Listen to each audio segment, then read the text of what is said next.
Oil prices are sending a warning right now, but the warning is not just about gasoline. It is about the entire economy. Since the Gulf conflict began, oil prices have already moved higher. But according to Rick Rule, the move we have seen so far is mostly anticipatory. In other words, the market has been reacting to fear, stockpiling, and preparation for a possible shortage before the real shortage has fully hit. That distinction matters.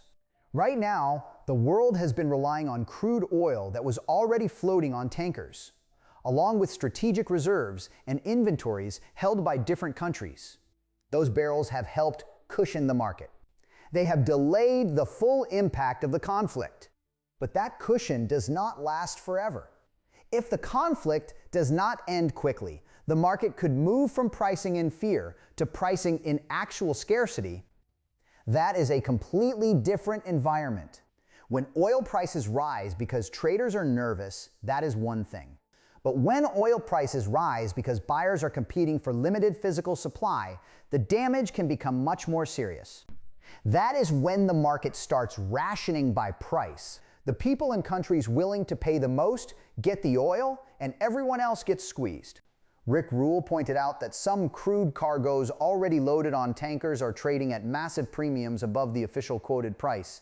So when people look at a market quote and see Brent at a certain level, that may not reflect what buyers are actually paying for physical barrels delivered to places like Pakistan, Sri Lanka, or Australia.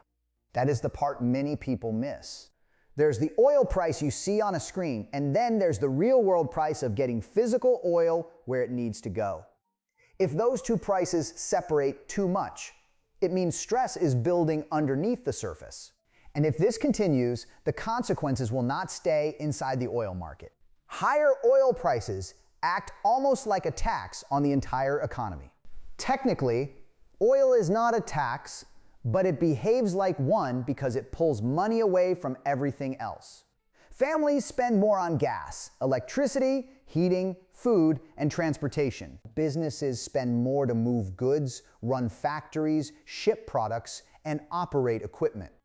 That leaves less money for restaurants, retail, travel, savings, home purchases, and investment. Energy touches almost every part of the economy. So when energy gets more expensive, the pressure spreads everywhere. Some of that extra money goes to governments. Some of it goes to energy companies. Some of it goes to producers and traders. But from the perspective of the broader economy, the result is the same.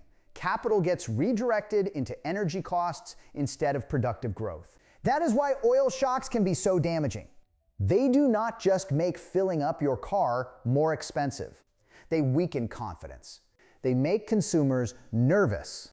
They make businesses cautious. They make investors rethink risk. And when confidence is already fragile, an oil shock can push the economy closer to a breaking point.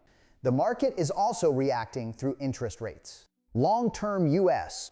Treasury yields have moved above 5% despite political pressure and central bank efforts to keep rates lower. That is important because it shows the bond market is not fully cooperating with policymakers. Investors are demanding higher yields, and higher yields tighten financial conditions across the economy. Mortgage rates stay elevated.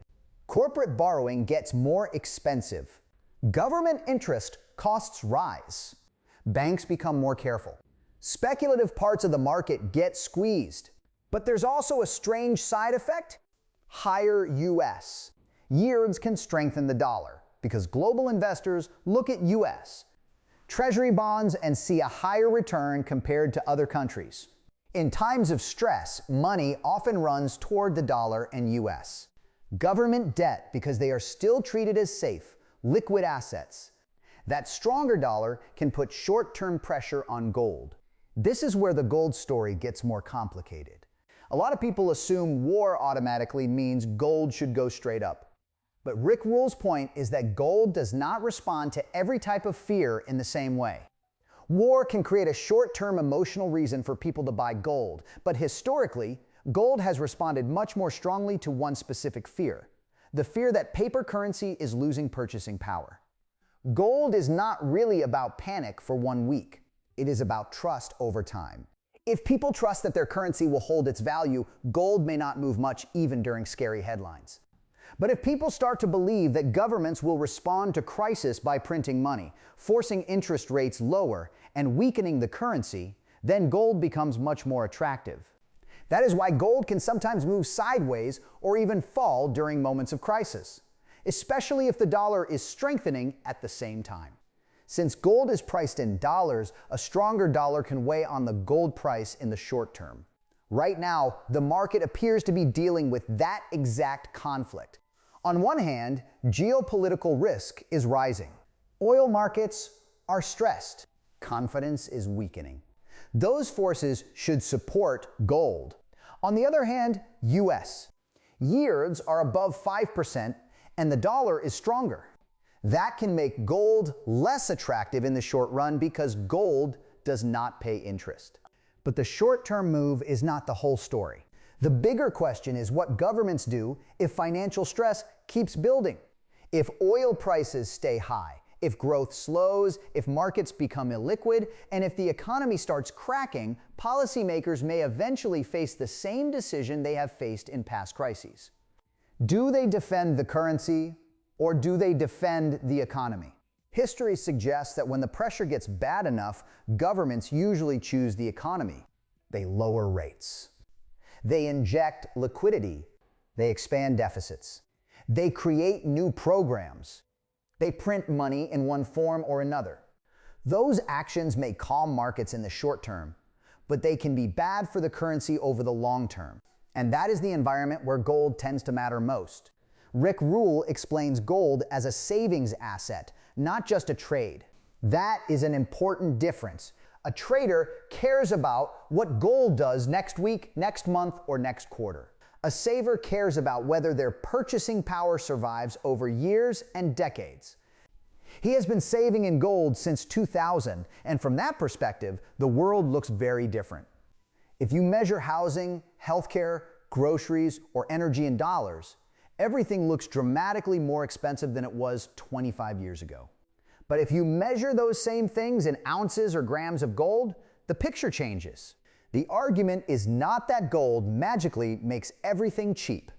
The argument is that gold has preserved purchasing power better than the dollar over long periods of time. Since 2000, gold has risen significantly in dollar terms, while the dollar has lost a lot of its purchasing power. That is why he sees gold as a savings vehicle. The common criticism of gold is that it does not pay interest. That is true. Gold also has storage costs. It does not produce cash flow like a business, a rental property, or a bond. But the counterargument is that gold does not need to produce income if the currency itself is losing value fast enough. If the dollar loses purchasing power year after year, then simply holding cash can quietly destroy wealth. Gold, in that framework, is not supposed to make you rich overnight. It is supposed to protect you from the slow erosion of paper money. That does not mean gold cannot sell off. In a liquidity panic, everything can sell off. In a crisis like 2008, investors do not always sell what they want to sell. They sell what they can sell. Margin calls force people to raise cash fast, and anything with a bid can get hit. Gold has a bid, so gold can be sold hard during those moments. But Rick Rule's point is that high-quality liquid assets often recover faster. In past liquidity panics, gold fell with other assets at first, but it recovered more quickly because the reason for owning it became even stronger once governments responded with emergency measures. That is the key difference between a temporary sell-off and a long-term breakdown. Gold can fall during a scramble for cash. But if that scramble leads to money printing, artificial rate cuts, and currency debasement, gold can come out stronger on the other side. This is also why he separates gold and silver. He treats gold as savings. He treats silver more like speculation. Gold is the asset he wants for long-term purchasing power. Silver may have more upside in certain cycles, but it also carries more volatility. The biggest claim he makes is that the US dollar could lose a large share of its purchasing power over the next decade. He compares that possibility to the 1970s when the dollar lost significant purchasing power and gold rose dramatically. He is not saying the exact same move has to happen again. He is not saying gold must repeat the 1970s perfectly. But he is saying the setup has similarities: inflation pressure, geopolitical stress, government debt, and a policy system that may eventually choose easier money over a stronger currency. That is where the oil shock connects back to gold.